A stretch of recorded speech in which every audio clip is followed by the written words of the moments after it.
Humanity is very fortunate.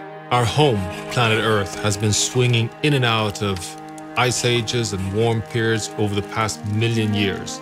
And it's only the past 12,000 years, when we left the last ice age, that we enter a unique equilibrium of planet Earth, the Holocene, that has enabled the world to develop as we know it.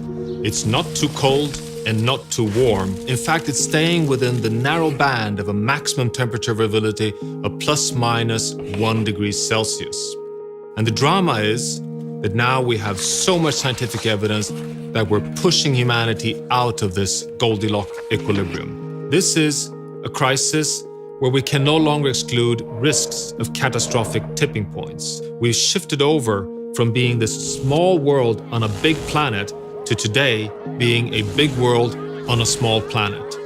We know that we are facing at least 1 meter sea level rise this century, that heat waves and droughts and floods are critical threats that will occur, which in turn risks stability in societies that can tip over into refugee crises across the world.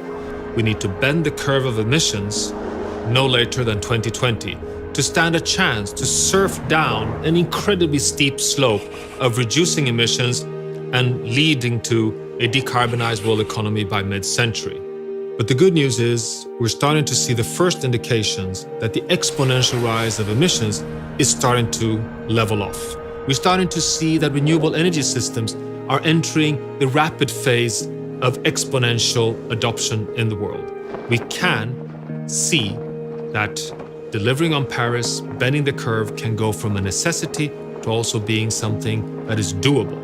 Now, all of this translates into a global carbon law. For us to succeed with a decarbonized, desired future for humanity, we need to halve emissions every decade.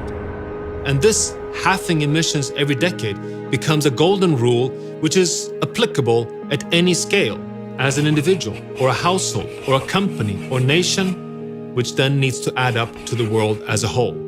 This is the golden rule that can enable us to stay in the Goldilocks equilibrium. It is what gives us a chance to succeed in transforming to a stable and resilient planet that can support the development of humanity on Earth.